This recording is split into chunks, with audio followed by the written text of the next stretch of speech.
the live stream as we go. Good morning. Thank you, everyone, for joining us for today's webinar on China's external propaganda and the Ukraine war. I'm John Van Oudenarn, Editor-in-Chief of China Brief and China Program Manager at the Jamestown Foundation. For years, People's Republic of China and Russian Federation state media and government officials have amplified one another's propaganda and external messaging. Since the Ukraine crisis got underway late last year, the PRC has amplified many of the Kremlin's justifications for Russia's aggression against Ukraine. Certain concepts in Russia's narrative that NATO and the US are the main culprits of the current conflict have been recycled. For example, the concept of quote unquote indivisible security, or the indivisible security principle, that one state or bloc should not expand at the expense of others, has been incorporated into PRC messaging and criticism of the US and US-led alliance systems. So today we're going to look at the PRC's amplification of the Kremlin's propaganda from different angles. We'll look at both the Chinese side and the Russian side, and then also consider how the propaganda is being received and its target audiences in the international community. So let me briefly introduce our panelists today. We have an excellent panel. We have John Dotson with us, who's the Deputy Director at the Global Taiwan Institute, and he was actually previously the editor of China Brief, so one of my esteemed predecessors. We have Ksenia Kirilova. She's an investigative journalist and analyst focused on Russian society and the mechanisms of action of Russian propaganda. So she's going to talk us through about how Russia sees China as a partner in shaping the international information environment. And then finally, we have Matej Samolchek, and he's the executive director of the Central European Institute of Asian Studies, a think tank that focuses on foreign and security policy issues related to East Asia. So let's start with John. If you can kick us off by talking about a couple of the key themes in PRC messaging about Ukraine, and then specifically looking at this bioweapons lab conspiracy theory that the PRC's had a role in amplifying. John, over to you. Thanks. Yeah, thank you, John, for that introduction, and thanks to Jamestown for the invitation to take part today. As John mentioned, I'm also a previous editor of China Brief, so doing a Jamestown event feels a bit like coming home in a sense for me, as I remember that time very fondly. But good morning or good evening to everyone where you may happen to be. Initially, I was going to speak just about the biological warfare weapons labs theory, but since Mr. Bo couldn't join us, John also asked me to take just a little bit of time to speak in general terms about the nature of PRC propaganda support to the Russian government in connection with the war in Ukraine. I think in terms of that topic, I would almost think of PRC sort of propaganda and messaging support almost falling into three very broad phases, or arguably sort of two or two and a half. But the first of those, I would say, was in the lead up to Russia's invasion of Ukraine, and particularly in the month of February. The messages that were coming out of the PRC's state propaganda system, and connected with that, its diplomatic messaging system, was carried with it a few different themes. One was that the idea that Russia was going to invade Ukraine was absolutely false, that this would not happen, that what was really going on was that America and its NATO allies were really fanning the flames, were sort of beating the drum of war and creating a sort of an international crisis where none really existed. And there was a very heavy emphasis in PRC state messaging on really primarily blaming the United States and to a secondary degree blaming the member countries of NATO or of the West more generally in very broad sweeping terms. And one phrase that really sticks out to me from this time that I thought was very memorable was a phrase that began to appear in mid-February in PRC state messaging, and when a PRC foreign ministry spokesperson, Wang Wenbin, accused the U.S. of engaging in 신시 공부주의, information terrorism against Russia, with all these false claims that Russia was going to invade. Then I think there was a second phase immediately on the heels of the invasion. After the invasion actually did take place, well, then obviously all those messages from the first phase were invalidated.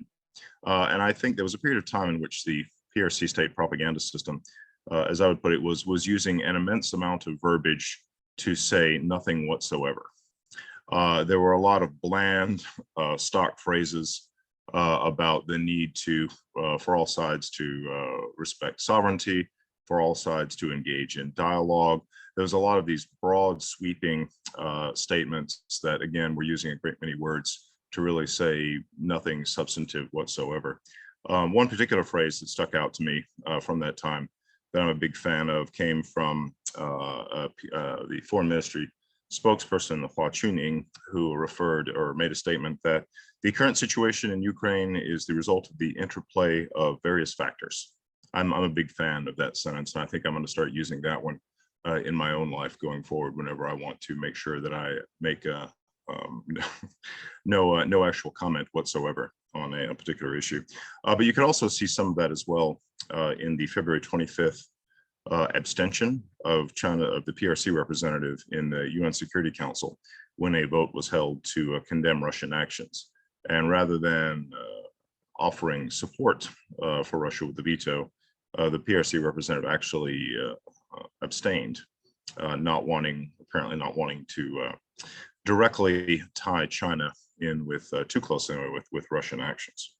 But I would say that was sort of largely the message to international audiences. In terms of internal domestic propaganda, the messaging was much more supportive to Russia. And I think that kind of leads into, again, what I would identify as, in very broad general terms, this third phase that has been seen primarily in April and May. And that is one in which the PRC propaganda system has continued to refrain from offering any explicit endorsement of the Russian invasion, but has been very supportive of Russian state messaging. This goes down to mimicking the use of the Kremlin's preferred terms, again, not referring to the war as a war or to the invasion as an invasion, but mimicking this phraseology of calling it a special military operation. There's been a consistent theme of very consistently blaming the United States and NATO for bringing on the war. And the explanation for that isn't really very clear, although it revolves around this vague idea that NATO expansion forced Russia into doing this. And that somehow the United States government was acting as sort of an evil puppet master, manipulating Ukraine and pushing it into conflict with Russia. Again, the exact mechanics by which, how that supposedly played out aren't really explained, but that is sort of a vague general narrative that is presented. And I think another important element to note is sort of the interplay of Russian state propaganda and of PRC state propaganda in a feedback loop, where, for example, the PRC state media apparatus will repeat statements made by Russian government officials, whether that, in regards to any one of a number of issues, whether that be atrocities committed in Ukraine, where the Russian government will either launch missile strikes upon a civilian institution, a theater, a hospital, whatever, and then make accusations that this was done by the Ukrainians, and you'll find this sort of mirrored or repeated in Chinese state press. And this feedback loop occurs when the PRC state media and diplomatic system repeats those Russian messages. And then the Russian state media apparatus notes the supportive coverage or commentary coming from Chinese government officials and Chinese state press, and that this is invoked as an indication of very widespread international support. And vice versa. Like I said, sort of it creates this loop where each side mirrors the other's images and then presents that as sort of support for the justness of the Russian cause and of broad international support. So not to run over on time, I think I'll leave my general comments there, and then get to or shift a little bit into the topic I was originally planning to focus on today, which was on one of the particular examples of disinformation that has been set forth first by the Russian government in regards to the war in the Ukraine, but then is picked up and amplified by the PRC state media system. And I have just a few simple graphics to go along with this. I don't have an elaborate PowerPoint presentation, just a few basic graphics to sort of help tell the story. What you're seeing on the screen now is a slide from a presentation that was presented in mid-March, on the 17th of March, by Lieutenant General Igor Kirillov, if you'll forgive my butchering of Russian pronunciation. I beg your patience. But General Kirillov is the commander of the Russian Army's nuclear, biological, and chemical forces. So he presented a briefing on the 17th of March, which, as I see it, sort of really kicked off a Russian government's effort to promote the disinformation conspiracy theory that the United States government, specifically the Pentagon, the US military, had been funding biological warfare weapons labs in Ukraine, and that this was therefore a fundamental justification for the Russian invasion, that the invasion was necessary in order to eliminate these biological warfare weapons labs. I think in part out of a clear effort to sort of parallel or perhaps parody US claims or justifications surrounding the invasion of Iraq, which, as we now all know, turned out to be false. But Kirillov made a number of accusations at this public briefing, stating, and I quote, "Components of biological weapons were being made on the territory of Ukraine," unquote, again, with Pentagon support, and that, quote, it involved the direct participation of the Pentagon in the financing of military biological projects, unquote. And he also gave a few particular examples or particular accusations of disease outbreaks that he insinuated had come or escaped from these biological warfare labs. And these were an unnamed mosquito-borne parasitic disease, unquote, that supposedly occurred in the vicinity of the city of Kherson in 2018, to, quote, drug-resistant tuberculosis among the citizens of the Donetsk and Lugansk People's Republics, unquote, also in the year 2018, and an outbreak of avian influenza that occurred in Russian parts of the European Union in 2021. And he stated that these disease outbreaks, quote, may indicate a deliberate infection or an accidental leakage of the pathogen from one of the biological laboratories located on the territory of Ukraine. And that we will continue to examine the evidence and inform the global community about the illegal activities of the Pentagon and other US government agencies in Ukraine, unquote. So again, that was in mid-March, and this has continued up to the present time. And in fact, just this past week in mid-May, Kirillov spoke again in public with another accusation, stating that US and Ukrainian officials associated with these supposed biological warfare labs were involved in spreading a pathogenic strain of tuberculosis in the Lugansk region. Again, that's one of these regions of eastern Ukraine, at least partially controlled by sort of Russian state-backed separatists. But he made the accusation that that U.S. and Ukrainian officials had attempted to foster an outbreak of drug-resistant tuberculosis through spreading counterfeit banknotes among children in that area.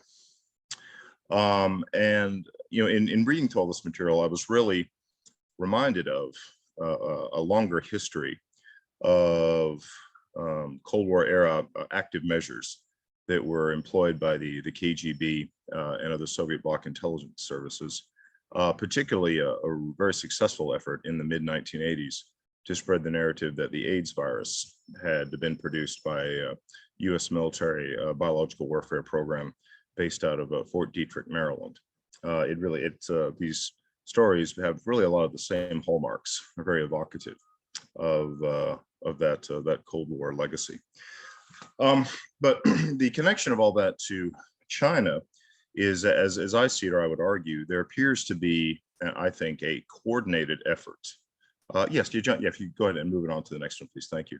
There appears to be a coordinated effort on the part of the PRC government to push this biological warfare labs in Ukraine conspiracy theory or disinformation campaign, both to an international audience and to its own domestic audience.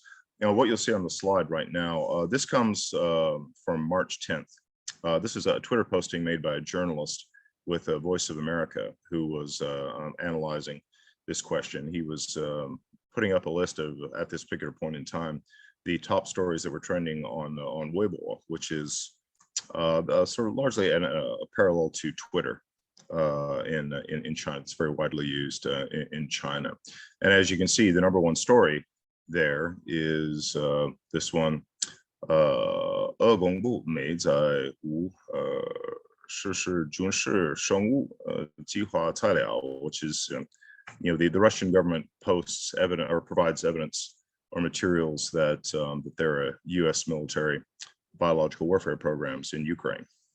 Number one story, and I think that's not an accident, since the PRC propaganda system has a lot of push and pull over which stories do trend, and I think this represents likely represents an active effort to promote this particular story to Weibo users in China. And again, this would be a primary means by which a great many people would get their news. Would you go ahead and move on to the next one? And this has also been pushed by PRC, the PRC diplomatic system and foreign ministry spokespersons. There's a couple of examples I could point to. There are many examples I could point to, really, but just two particular examples. Both come from Zhao Lijian, who is a PRC foreign ministry spokesperson who, for example, on March 16th, I guess I should say it's very common, I think also, for foreign ministry spokespersons, when the state wishes to push a particular narrative, they can have these scripted exchanges in foreign ministry briefings that will often involve a reporter from a state-controlled media outlet sort of providing the prompt for a question to get the to draw forth the planned or scripted answer. But there was one of these exchanges on March 16th when Zhao Lijian was asked about by a reporter from CCTV, state broadcaster, about accusations from Russian Foreign Minister Lavrov that the United States was, quote, was maintaining, quote, hundreds of military biological laboratories, including 30 in Ukraine alone. And Zhao's response, I think, is telling of a very common approach that we've seen the PRC state propaganda system make. Zhao replied, quote, "We have noted from Mr. Lavrov's remarks, biological security bears in the common interest of all humanity. The international community has long held severe concerns about the biological military activities conducted by the United States at home and overseas," unquote.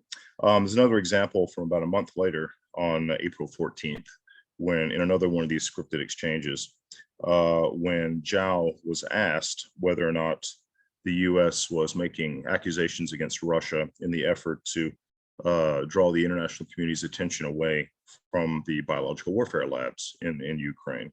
And Zhao responded, quote, "The United States has not yet given any convincing explanations for its biomilitary activities. Undertaking consultation and cooperation to address concerns is a requirement of the Biological Warfare Convention. And how many biological samples did the United States ship out of Ukraine? And did the United States conduct dangerous research overseas that is prohibited in the United States?" Unquote.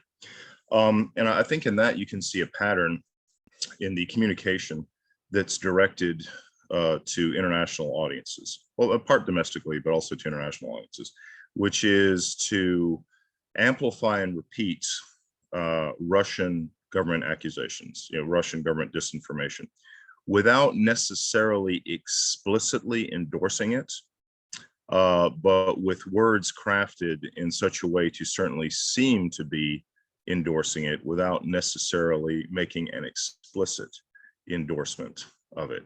And I think that that's a key part of the propaganda that's been directed to international audiences. The propaganda directed more towards domestic audiences is a little more explicit. I have a couple examples I was going to show here. What you see on this screen right now is actually a headline from a Chinese language newspaper disseminated actually here in the Washington, D.C. area. And over the years, the PRC government has put a great deal of effort into asserting control over diaspora media. But the headline on this is Russia has discovered the American biological weapons labs in Ukraine. Big exclamation point is the headline there. And while it's subtle, but you can see this as an example of how, again, in materials that are promoted actually to a Chinese-speaking audience, that there is not so much of an effort to stand back from explicit endorsements of Russian government claims. We'll craft our messages a little more carefully for international audiences, where we're not necessarily saying, like, putting our stamp that yes, we absolutely think this is true, but it's not quite so equivocal in the messages that are presented to a domestic audience. Could you move down one more? I think is that one. Yeah, and actually one more after that. And just as one more example of the phenomenon I was just talking about, this is one I'll offer here. This comes from Pengpai News, another state news media outlet. And this was from coverage that was commenting on a speech that Putin made this month. In fact, I believe it was just about a week ago. I'd have to double check the date, but a speech that Putin made before a meeting of representatives of the Collective Security Treaty Organizations, sort of this Central Asian or like former Soviet Union loose grouping or security grouping of states. And this was a speech that Putin gave in which he was once again accusing the United States of operating biological warfare labs in Ukraine that posed a threat to Russia. And I think the Chinese characters that are printed on the screen are good examples of how this message is hammered home more explicitly and without caveats to a domestic audience. Of the top line of the characters in black, the meaning of that is basically America is hidden or concealed in the biological labs, is what it says. And then below that is citing Putin. Putin,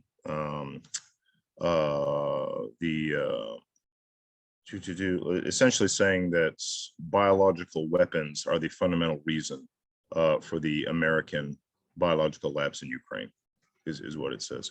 So, and these are just a few examples of many of this sort of fire hosing that's taken place in Chinese media, of really hammering home and amplifying this particular Russian government disinformation message to basically to offer support for the Russian government's position without necessarily explicitly endorsing its invasion of Ukraine. It's sort of a tricky tightrope for them to walk, but I think that this particular conspiracy theory is a good example of one of the mechanisms by which the PRC is using to try to walk that fine line. So I don't want to take up too much time or go too over on time. So I think I'll conclude there, and I'll look forward to the comments of the other panelists. Well, thank you.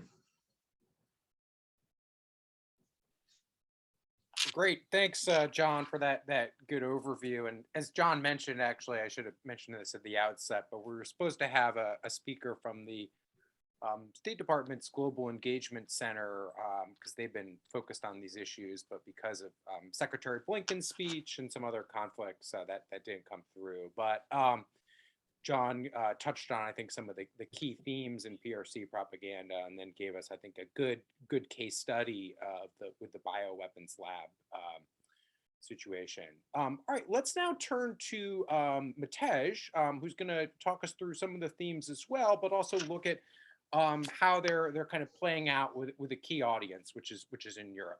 Thanks, Matej. Over to you. Thank you, John, for the introduction, and hello to everyone from Europe, from Slovakia. I'm gonna follow up a bit on one was already said by the other John about what kind of themes we can see in the Chinese narratives about the Ukraine war that are kind of emerging and being spread around various European countries. Of course, it is a bit of a fragmented situation we are discussing here, because we are looking at the EU, which is composed of numerous countries. So I'm, given my geographical position being based in Slovakia, I'm gonna focus more on the eastern flank of the EU and what we are seeing there, especially as these are the countries that are more directly impacted by the ongoing war rather than the Western European member states of the EU. To begin with, let me just stress one important factor, and that is that with this war in Ukraine, what we are seeing is a sort of breaking point in Chinese approach towards external propaganda in Europe, and as such, this kind of propaganda and disinformation outreach out of China to European audiences is a little bit of a new thing that we are seeing. It started in 2019 with the Hong Kong protest, then evolved a bit with the COVID, and now this the Russian aggression against Ukraine is a sort of third milestone where we are seeing some sort of evolution of Chinese approach. Historically, especially around around Hong Kong protests in 2019, what we were seeing was that still Chinese propaganda in Europe was kind of focused on promoting a single message about the situation that China was trying to deal with. And over time, we are seeing that it's a little bit borrowing from the traditionally Russian playbook in essence that it's moving from this single narrative into a multitude of narratives, which are at times conflicting, and the purpose of them is not really to persuade the audience about the one single truth or the Chinese version of that truth, but rather to confuse the audience and kind of throwing whatever comes to mind at the audience and seeing what will stick. And this was the approach that was really for a long time used by Russia and Central and Eastern Europe, and now China is kind of learning from that. Also, we've seen a little bit of a change in the approach or in the scope of what's being discussed in the Chinese propaganda, from issues that are really focus on what China labels as its own core interest towards a more of a broader perspective, which relates to China's global ambitions. And in the sort of framing, we see a move from defensive propaganda to a more offensive or assertive messaging in Central and Eastern Europe. Of course, on a country level basis, we see a lot of difference in how China approaches the situation, but two trends are sort of emerging. We see countries in Europe where China is going around with high intensity messaging, and then some of the countries where the intensity of messaging is a little bit on the down low, and China is not really, or official Chinese channels are not really doing that much overwork on this, and are still relying more on the local proxies who present this as their sort of own views, even though it's completely in line with both the Russian and the Chinese propaganda and narratives. Interestingly, what we are seeing is that it's quite important on what kind of infrastructure or information infrastructure is in place in these countries, whether China is still relying on the local proxies or the traditionally Russian information infrastructure, or whether there are genuine Chinese channels being already present in those countries. So when I was saying that we see the high intensity and low intensity messaging in different countries, it's quite interesting to observe that a lot of the high intensity messaging is happening in those countries where we see some sort of presence of the Chinese Radio International, which of course is not present in all of the Central and Eastern European countries. A key difference between these two approaches that we are seeing is whether the discourse focuses on a reconciliatory or more assertive sort of messaging. In those countries where we see a little bit of a low intensity messaging, the discourse coming out of official Chinese channels, so embassies or Twitter, Facebook accounts of Chinese diplomats, we see that it's really focusing on the reconciliatory or more positive messaging, highlighting the need of a diplomatic solution to the crisis, not necessarily pushing any of the more vitriolic messaging on biolabs, on the U.S. role, or the theory of that China is pushing, that it's all the Americans' fault. So we are not really seeing that in those low intensity countries, and really it's more about the promotion of the need to have a diplomatic solution to the war. And in essence, this is not really much of a departure from the typical approach that the Chinese embassies in those countries would have, even in those previous crises that were high on the Chinese propaganda agenda, so be Hong Kong or COVID.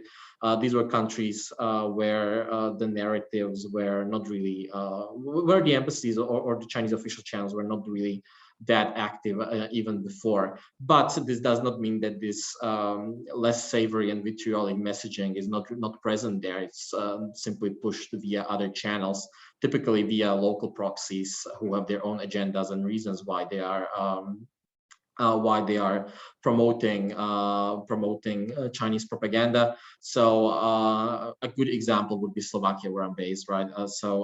Where we see that yes, the embassy is quite passive, but various local politicians who are making China a point in their domestic politics are using these Chinese narratives to sort of sow anti-Western sentiments. So what we are seeing to emerge is that it's not only necessarily about taking sides in the war, but rather instrumentalizing the war as a tool in the broader quest to delegitimize the Western liberal global order, and to transform it into something else, a multipolar world order, which China is promoting. But let me turn more to the high intensity countries, which are much more interesting, I guess.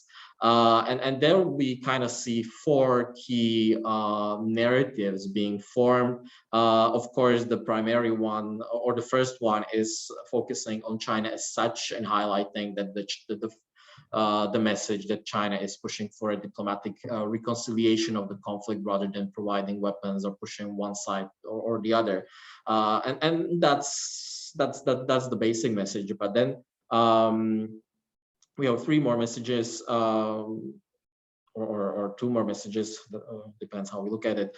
The second one will be focusing really on the US and NATO, and there we are seeing that China is really pushing the narratives about the US blame for the war, kind of legitimizing Russian security interests, and John has highlighted it, I think, already.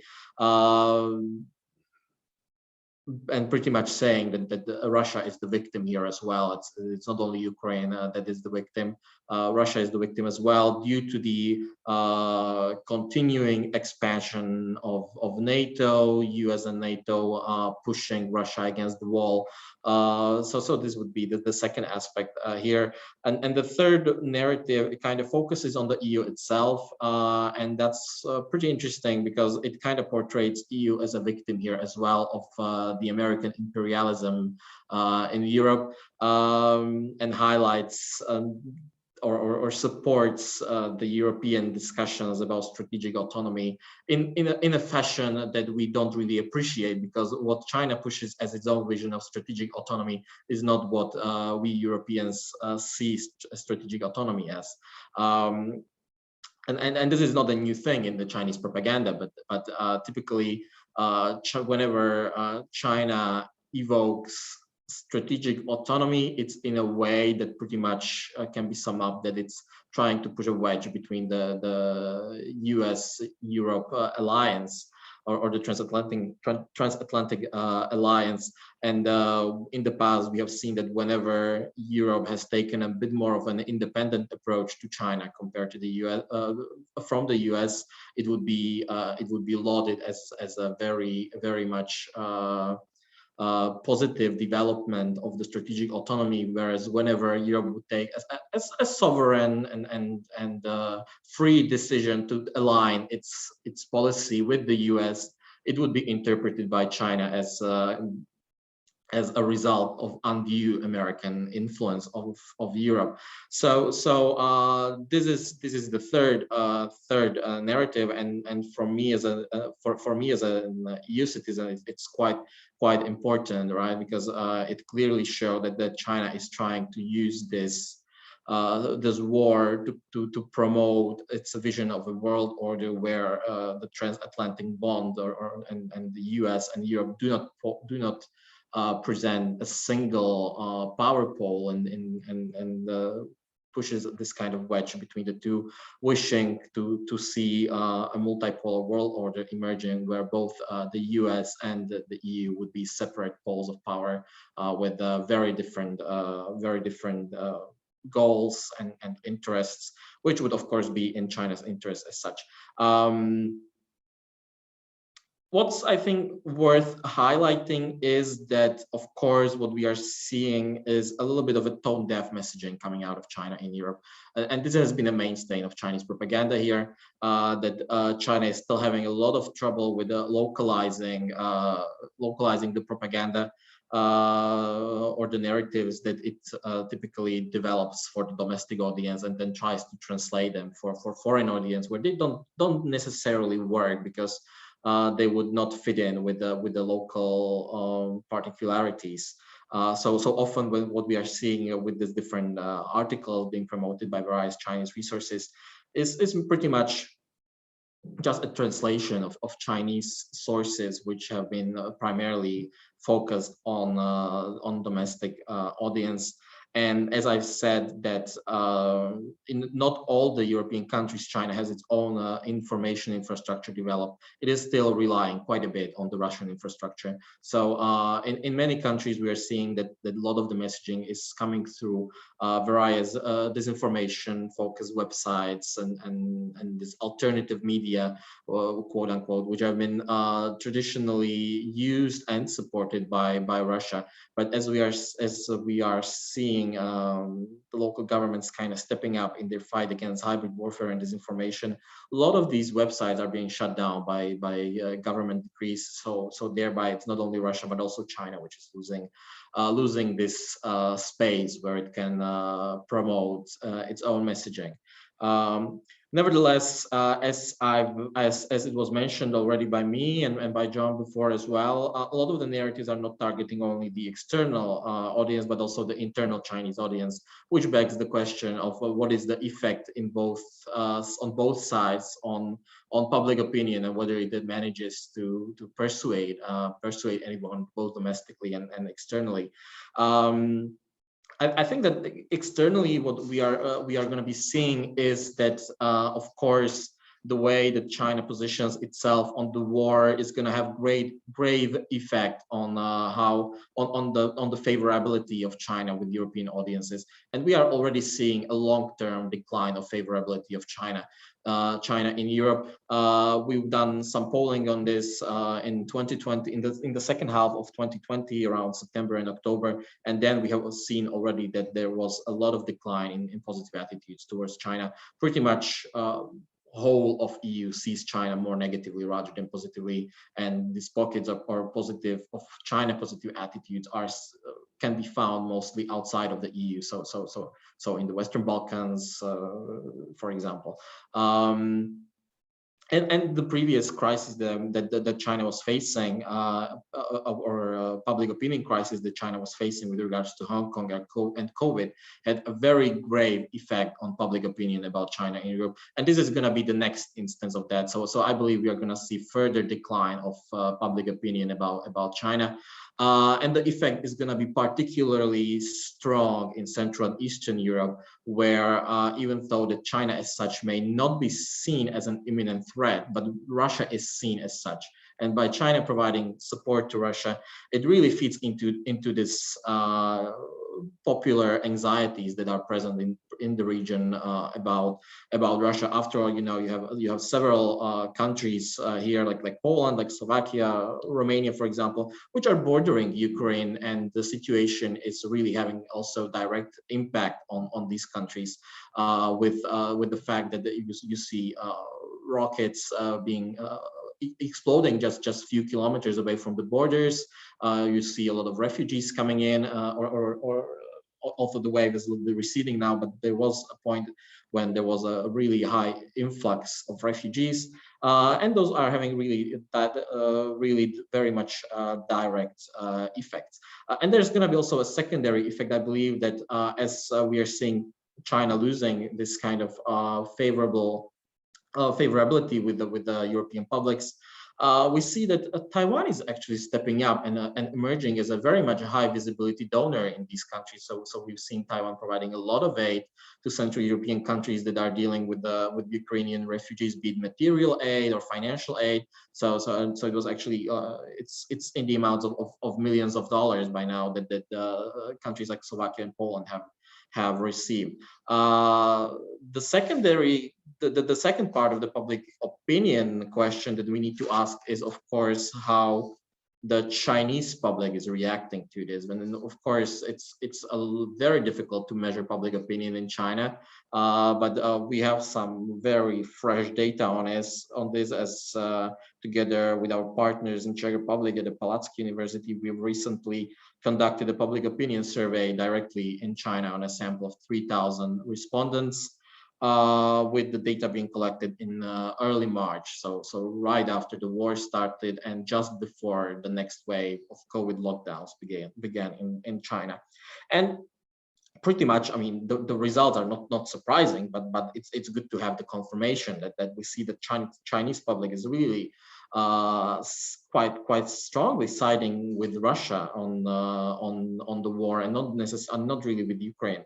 So what we see is that Chinese public is not really disturbed by the Russian aggression, and even appears to support it, and this kind of is in line with the previous anecdotal evidence that we could have seen from various observations of netizen behavior, where pretty much when you look on Chinese social media, you could see Chinese netizens praising and admiring Russia, scorning the Ukrainians, and really not having much of a dilemma of who's to blame and who isn't. Of course, this is a highly pretty much subject to censorship and questions about what kind of information is being provided to the Chinese public. But still, it shows some sort of trend. To give you a bit of a more specific data, what we are seeing with this polling is that as much as 80% of Chinese respondents have a positive views of Russia currently, and there's only around 12% who have a negative view, and equal amount of almost 80% of respondents reported actually improvement of their view of Russia in the last 3 years. Naturally, Ukraine is on the pretty much the opposite end of that spectrum, where only 37% see Ukraine positively and 46 see negatively. Of course, this is not among the most negatively viewed countries, but from among the countries that we've asked, it's in the, let's say, lower half, with the US, Japan, India occupying the most negatively viewed portion of that. I'm gonna stop here, and I'm looking forward to discussing this further during the Q&A. Thanks, Mateusz. That was very comprehensive, and be fascinating to see some of that Chinese survey data. So great. All right, let's turn now to Ksenia, who's going to talk about Russia's view of China as a partner in shaping the contested international information environment, particularly in the context of the Ukraine war. Ksenia, over to you. Thank you for invitation. And yes, as previously speakers noted, China is interested in supporting Russia, at least on the level of propaganda, because of its own political ambitions for Taiwan and its own confrontation with the United States. So it's absolutely true. I'm not a specialist in China, but many Chinese researchers agree that it's beneficial for Chinese leader Xi Jinping to use Russian narratives, at least in his own election campaign, to counter the global instability allegedly caused by the United States, by NATO, with a more honest and stable system proposed by China. So yes, they repeat all Russian narratives blaming the West in this war. But some researchers think that China nevertheless tries to avoid fully defend Russia. So yes, they said that Russia was forced to start this so-called military operation, but they try to maintain their position more balanced. They avoid to say that Russia is absolutely right in this crisis, but yes, they really say that Russia is a victim, and all narratives that blame the United States and NATO in this crisis, of course, they repeat all of this, and Russia is very happy to use this fact, and again declares a deepening of strategic cooperation with China, and they use Chinese support as a perfect example that the most part of the world is supporting Russia. So a main concept here that the world order is changing. It's an unavoidable process, and Russians' actions are just a part of this process.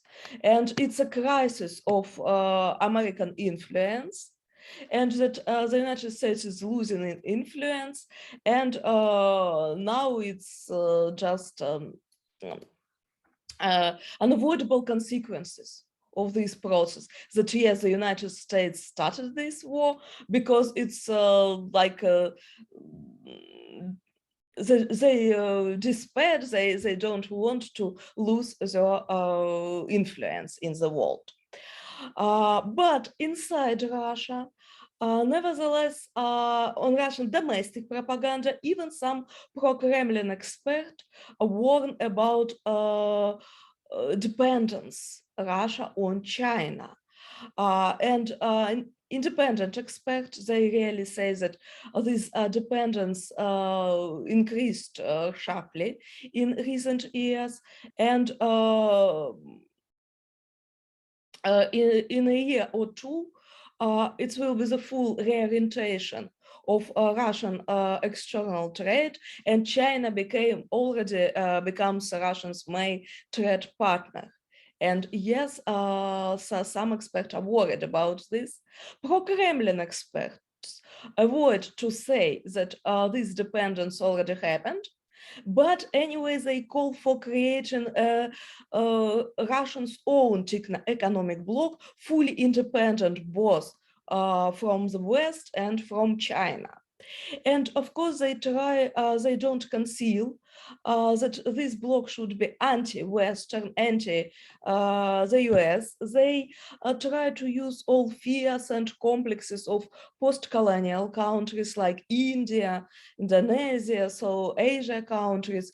And probably you know about the last declaration of Russian Foreign Ministry, Minister Sergei Lavrov, that so-called Russian special military operation in Ukraine contributes to the liberation of the world from the Western oppression of the world. Russia, in its domestic propaganda, tries to pose itself as another victim of so-called Western yoke, how they say, Western oppression, Western colonialism, and so on.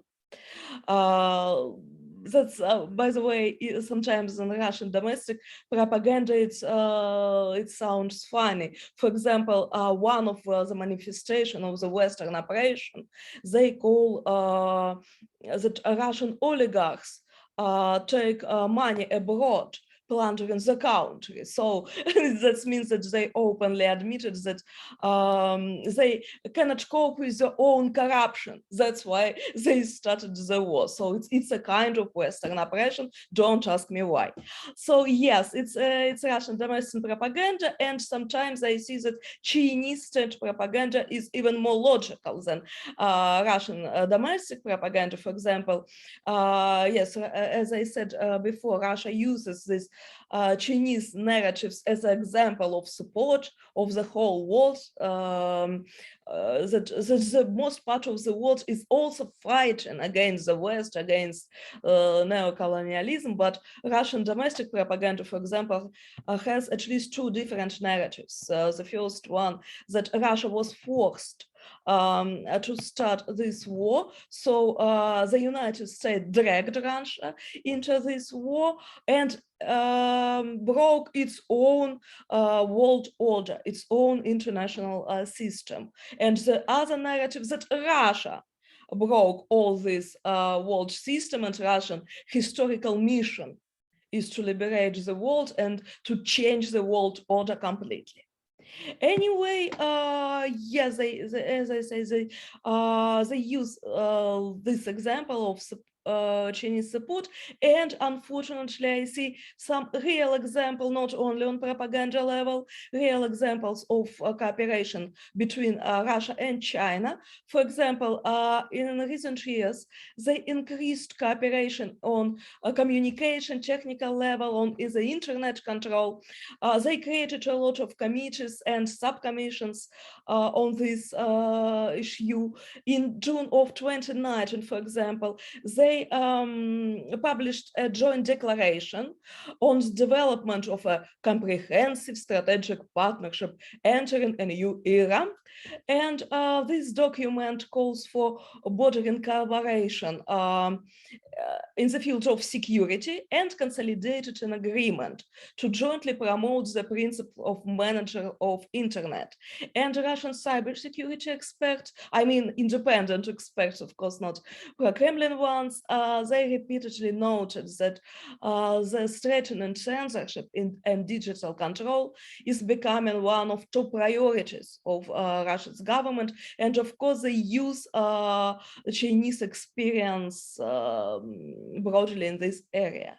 It just in the beginning of this week, an information appeared that Russia is creating so-called denazification courses on the occupied area of Ukraine. So one of main narratives of Russian domestic propaganda, that Russia is fighting neo-Nazi in Ukraine, which is absolutely not true. So any kind of re-education, honestly, repressions on the occupied areas they call denazification courses. And human rights activists, human rights defenders from Ukraine already made a parallel with a Chinese school of the so-called political re-education of ethnic and religious minorities in China. So, and I myself saw in the internet these videos when people apologized for the previous views that they didn't like Russian occupation before and called Russians occupants, but now when they graduated these political schools they changed their opinion. It's a horrible horrible picture. Really, people look so miserable on these videos. So yes, unfortunately they took all this experience from China in repression and digital control. And of course, China is interested in cheap gas and oil supplies. And already Western media noted, for example, according to Reuters, China is quietly ramping up purchase of oil from Russia on bargain prices. And Bloomberg also wrote that China is seeking another ways to receive with Russian cheap oil and gas supplies. And my own sources confirmed this information. Particularly, they reported that Deputy Prime Minister of Russia, Alexander Novak, is negotiating with his Chinese partners about supplying about gas supplies to China for 2 years with a serious discount. And according to my information, Beijing is willing to pay for 2 years in advance, given this discount. And probably more worryingly, this information that Chinese side offered Russia 2 ideas. First of all, to expand SCO, Shanghai Security Organization, to include Saudi Arabia there, so they will be able to create a kind of pool of energy suppliers inside this organization. I mean Saudi Arabia, Russia, and Iran, and energy consumers like India and China.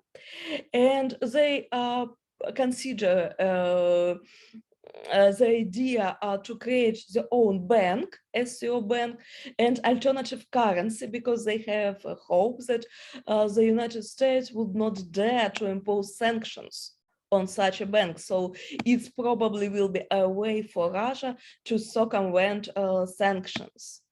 And it's confirmed by open sources. For example, just on May 19, Chinese Foreign Minister Wang Yi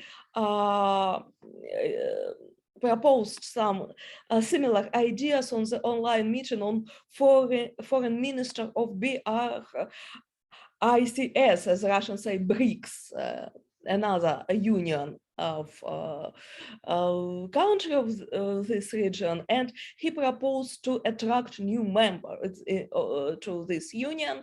And pro-Kremlin experts, they appreciated this idea very much. So, and they already started to write that after Russia's victory in Ukraine, it will be a radical change of the world order, and now COS and other Russian and Chinese unions will probably need to take new functions on maintaining this world order.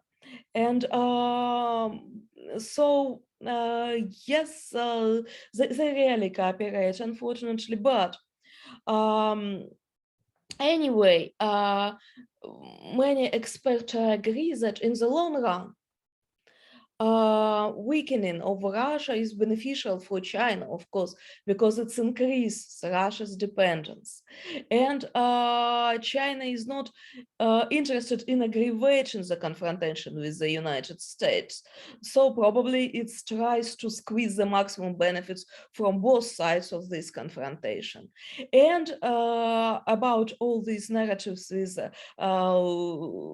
Russia's creation of its technical economic bloc independent from China, I think China will be not so happy to see any rise of Russian influence in Asia and Pacific region. So it could be another way for confrontation. But anyway, for now, unfortunately, it's beneficial for China to support Russia, both for its domestic audience, just as another example to show that about so-called destructive role of the Washington's world order, and in the international level. So, yes, situation is not so good. Thank you, Ksenia. Well, on that kind of grim note, I guess let's open things up to question and answer. We have a great audience here assembled today. I will kick us off by trying to kind of connect a little bit some of the points that John and Matej raised on the China side and Ksenia raised about Russia. And my question is really how much of a genuine partner does China view Russia as? And the reason I ask that is because we've often heard people in both Beijing and Moscow express the view, right, that there are only really 3 countries in the world with true agency, right? China, the US, and Russia, right? My question, though, is does China really include Russia in that group? Or are they, perhaps when you hear about this creation of this Russo-centric economic bloc in Central Asia, are they perhaps indulging Russian delusions, right, for their own purposes, right? So really, yeah, to kind of compress the question, right, does China view Russia as a genuine partner, or is it have more kind of an exploitative view and really kind of indulging Russia for its own kind of geopolitical objectives? I know that's kind of a big question. Maybe Ksenia, maybe you can give us the Russian view on that, and Matej and John, you can try to read the tea leaves in Beijing a bit. I think you are absolutely right that it's that China just plays alone with Russian illusions. It doesn't consider Russia as an equal partner, I'm sure. Of course, Russia, especially on the international and both on the domestic level, as well, tries to present China as an equal partner. And you know this phrase about continue to confront the West back to back and deepen cooperation and all of this. Of course, they try to pretend that they are independent, but as I already said, that what independent experts say that this dependence, Russia's dependence, it's increased sharply, and it's will increase in recent years, and it's in long run, this is Chinese strategy to deep this Russia's dependence. But the problem with Russia that they don't have real any strategic foreign policy strategics, they don't care about long-term interests of their country. Russia is a country of victorious propaganda, and I saw many times that the foreign policy is just a reflection and legalization, rationalization of some domestic processes. So the main goal is to create a good picture in propaganda and to maintain their power, I mean Russian elites.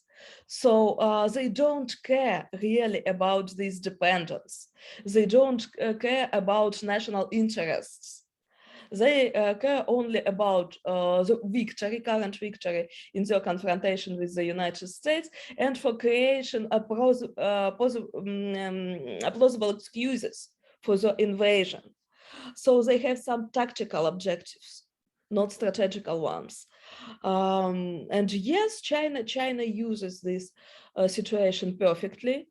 And I think even continues to bargain with the United States about the scale of its support to Russia.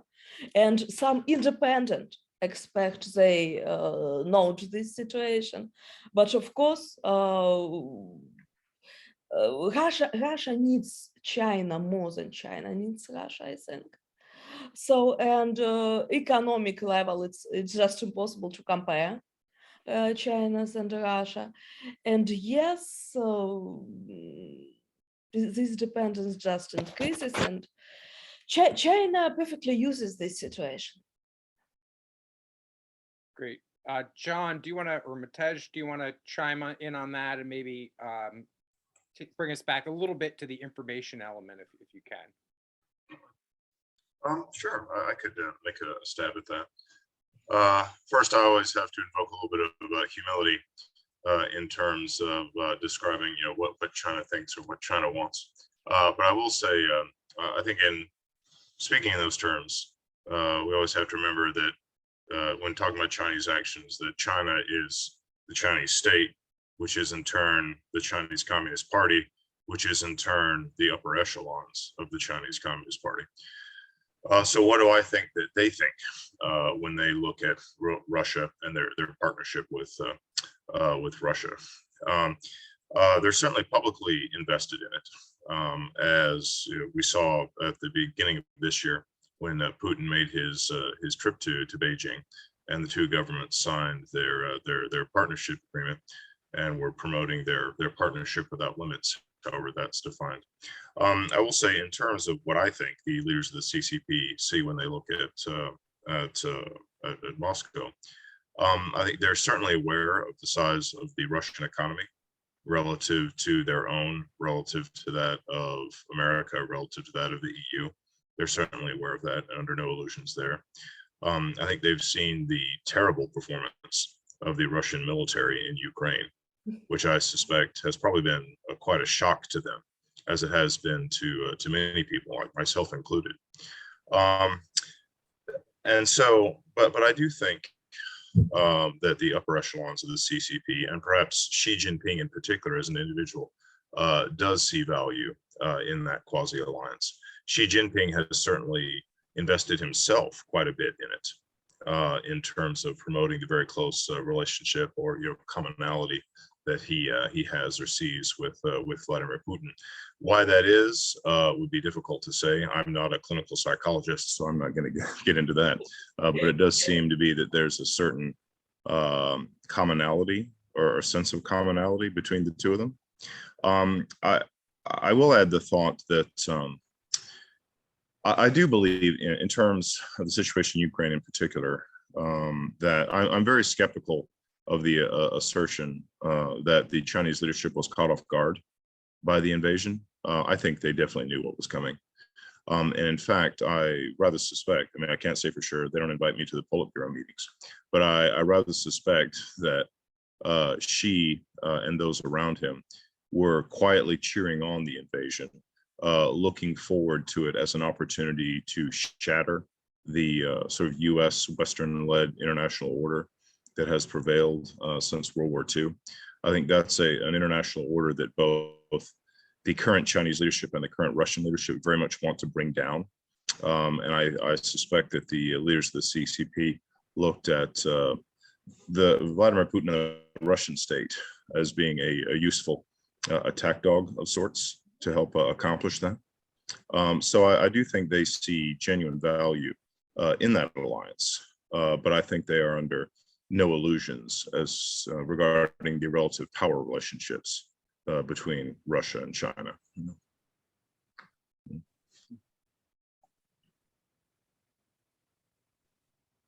Great. Matej, anything to add to that before we go to our audience Q&A? Sure, just real quick, because great points were already made. I fully agree that what we're seeing with China and Russia, it's not really a genuine alliance, despite all the nice things they want to say about each other and what they said about each other in that February 4 joint statement. It's still really more of a relationship of convenience where both parties use each other for the sake of promoting their own global interests. What is quite interesting to note here is I think that the relationship is really can be characterized by a bit of a role reversal recently, where for a long time we would have Russia being the more senior partner in that relationship and China being the junior partner, and nowadays those roles are clearly reversed. Where China has really much more of global influence these days, and Russia clearly needs nowadays Chinese support for a lot of its own endeavors. And as far as the war as such goes, I think in the beginning China kind of maybe even welcome the situation, as it clearly was there was this possibility that the ongoing conflict in Ukraine would bind a lot of the Western attention away from the Indo-Pacific towards the Central Europe, and give China a little bit more of a maneuvering space, which was, I think, which from my perspective was one of the main one of the key possible negative impact of the war, that we will lose focus from the Indo-Pacific, which already in some European countries was difficult to promote. And I'm happy that this is not the case, that we are seeing that the West is still very much focusing on Indo-Pacific, while at the same time giving a lot of attention to war in Ukraine. So that's great that we are seeing that for the West, it did not become an either or question, but rather it's still focusing on the both parts. As far as thing goes, maybe we can say that the war for China is maybe a little bit of a glass half full in some way, rather than half empty. Of course, if Russia emerges victorious, which I mean that seems less and less likely, it would be a great addition to China's quest to kind of revamp the global world order and revise some of the key norms, which neither China nor Russia are happy with. On the other hand, if Russia loses and emerges weaker than it was before, of course, there is this issue that was already highlighted quite a bit of increased Russia's dependence on China, and thereby binding it closer to Chinese sphere of influence in East Asia or Eurasia or Central Asia, or whatever you want to call that. So yeah, I'm gonna leave it here, and I guess there are many more questions coming out of the audience as well. Great, thank you. Actually, no, that is great, and that segues us well to our first audience question. So I'll just say you can raise your hand, your virtual hand, if you want to ask a question in person, or just type in to the chat box. And really good question from Greg Rushford here, so we can broaden the aperture beyond the West a bit. And he's asking about how much influence China is having on foreign audiences. Is it influencing outside the West, in the Pacific and Africa and the global South? Are some of these narratives perhaps resonating in those areas of the world, perhaps more than they are in Europe or East Asia? I could take a stab at that one, I suppose. I was going to say, thanks again for, I think in his remarks, Matej did a great job of talking a little bit about how, talking about some of the data indicating how these narratives might be playing out with the Chinese domestic audience. In terms of a wider global audience, I will confess that's not something that I could put a lot of numbers to. I haven't delved into polling data or anything like that. But I do have a general sense that it's probably more successful, or this sort of propaganda, these sorts of disinformation efforts are probably more successful and influential than you might think. Again, talking about in a wider global audience, particularly in the developing world, in the global South, again, whatever term you wish to apply to it. I think if we take the example of the biological warfare labs disinformation campaign as a specific example, I think if you look at its impact in European countries, in America, so it's going to be pretty limited. You'll have the usual crowd of internet conspiracy theorists who might latch onto something like that. but I think on the whole, the influence is going to be pretty small, if not negligible. I don't think, though, that's necessarily the case if you talk about audiences in India or in Africa or in Southeast Asia. I haven't taken the time to do it, but perhaps I should. Would be an effort to go through or look at media sources from some of these other parts of the world, again, Africa, India, South America, what have you, and to see how often these Russian disinformation messages about the biological warfare labs have been repeated and replayed in media sources from those countries. And my sense would be that the answer would be quite a lot. Disinformation is used for a reason, because it works. It so often works. Again, hearkening back to the Cold War predecessors of this particular disinformation effort, the campaign that was put together by the KGB and satellite, Eastern European satellite intelligence agencies to push the conspiracy theory about AIDS, that it was a U.S. military biological warfare program. As absurd as it was very influential. That was very widely believed throughout much of the world, and not even just the developing world. That actually developed a lot more traction than you might have expected in Europe and in America as well, where some mainstream media outlets actually have picked up that story again, that AIDS was, had escaped from Fort Detrick or what have you.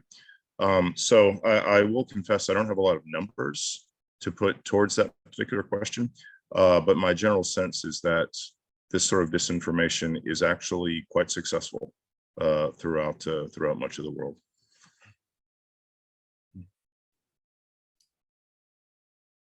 I may just add one or two sentences to that. Yeah, I think John did a really good job in answering this.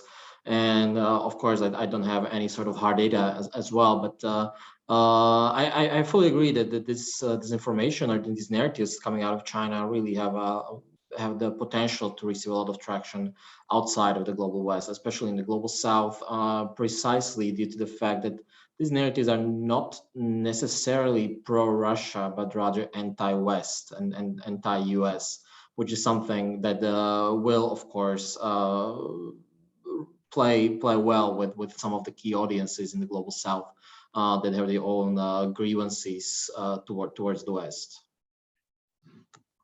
Great. Okay, we have time, I think, for one or two more questions. I appreciate you all. I know we've gone a little bit over, but there's so much interest.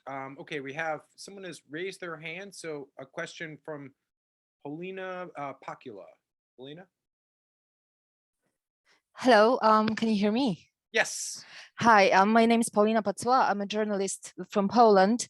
Thank you for this session. It was really extremely useful and informative.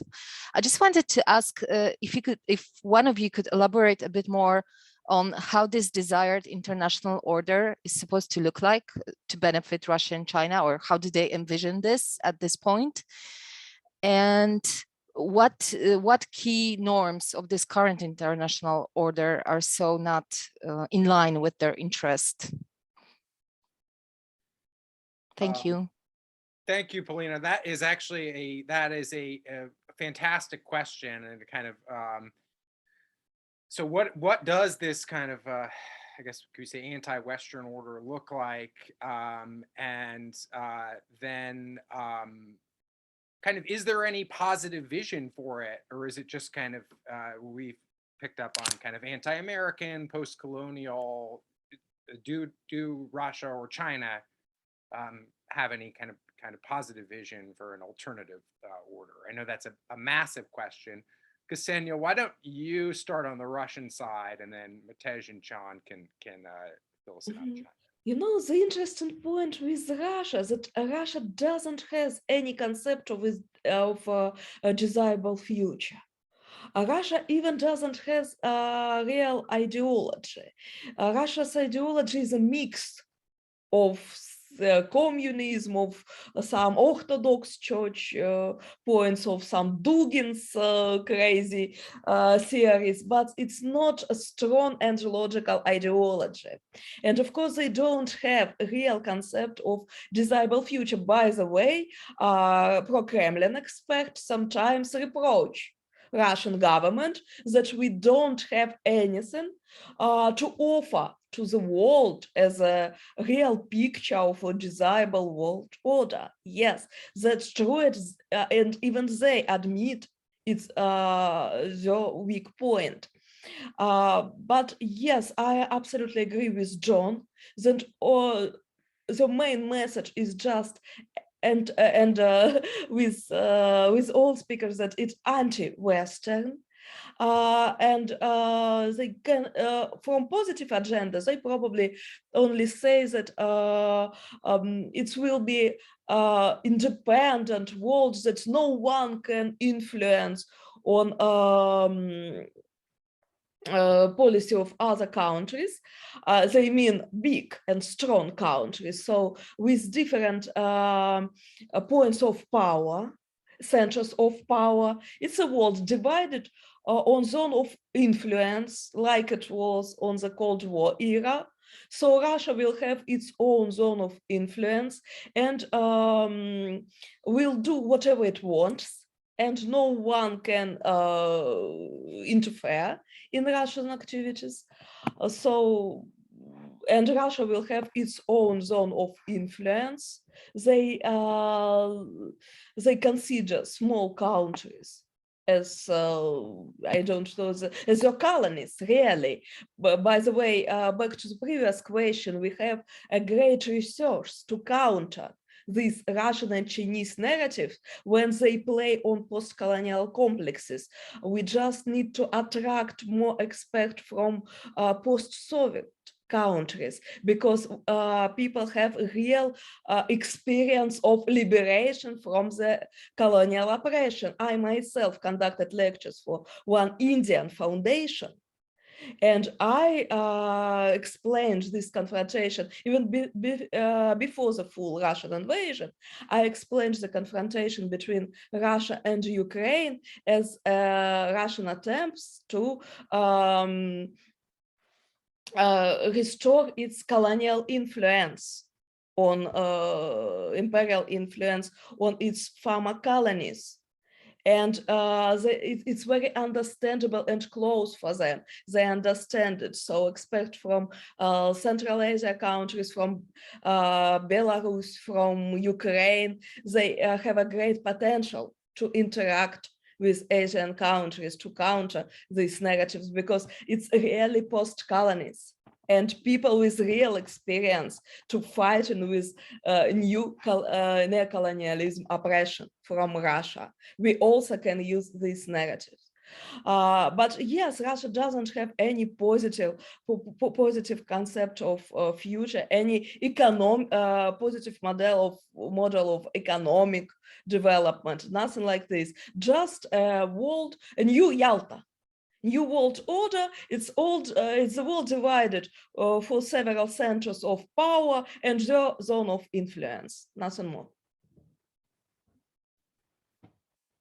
Thanks. Yeah, no, that's fascinating. I mean, I think we've seen this somewhat recycled, even on the fringes in the West, that imperialism is exclusively a Western legacy, and you essentially hear that both kind of on the the sort of far left groups like Chow Collective, and then also kind of the sort of Pat Buchanan kind of far right in the U.S. at least, where this is imperialism is seen as purely a Western or American phenomenon. They don't look at Russian or Soviet imperialism, right? So, all right, so let's go back to China. Does China have kind of a positive view of the global order? Is it Xi's community of common destiny, or community for a shared future of mankind, or is that a positive view, or is that sort of another form of kind of a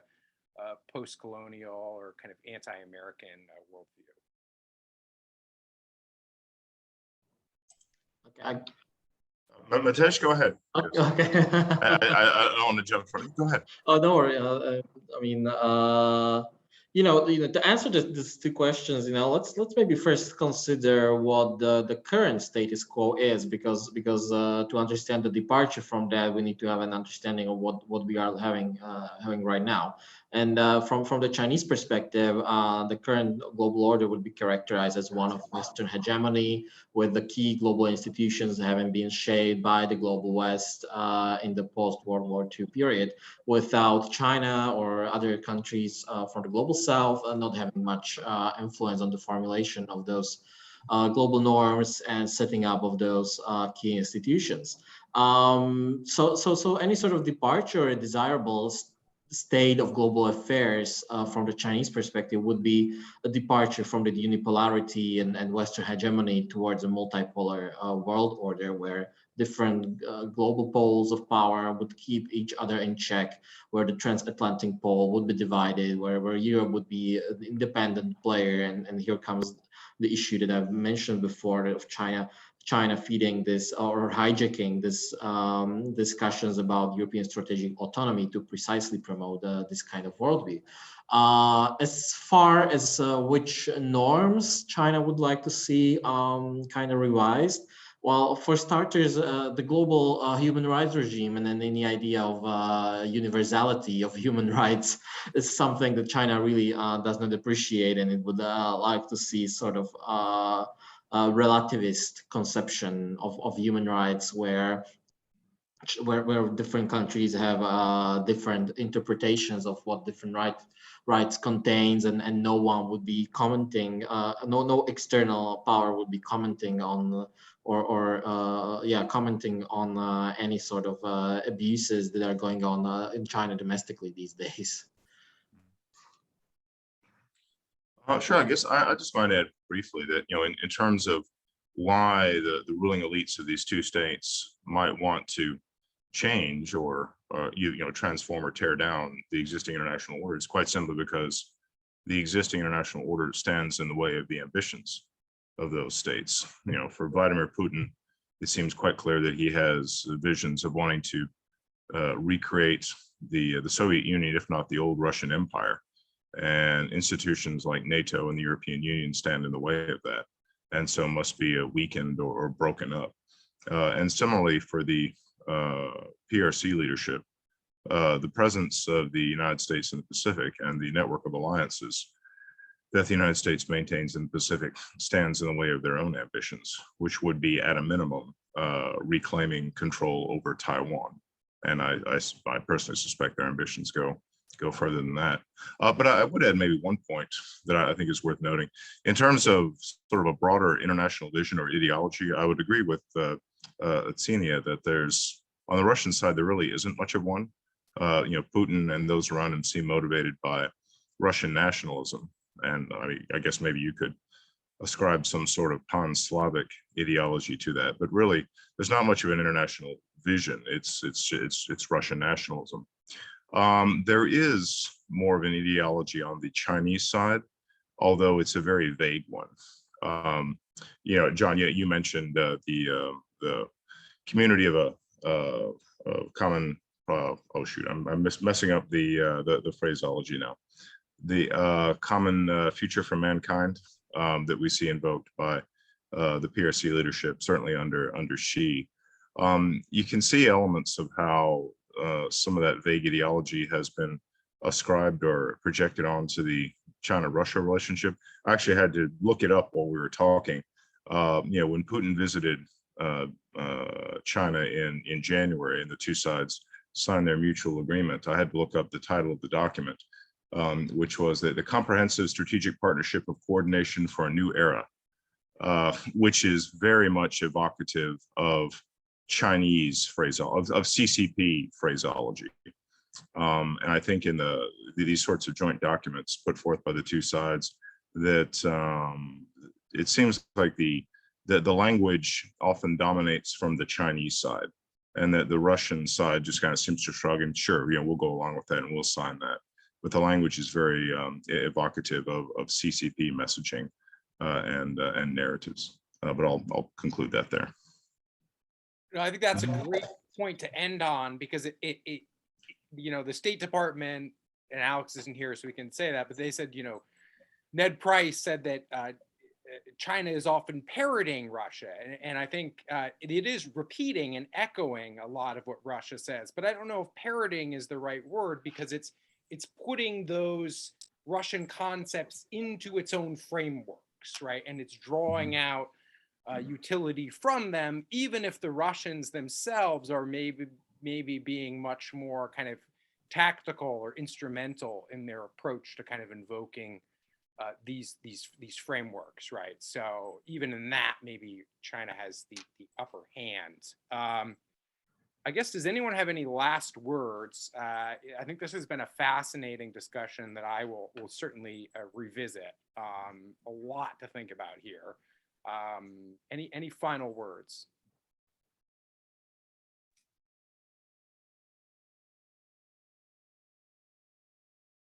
All right. Well, great. Maybe.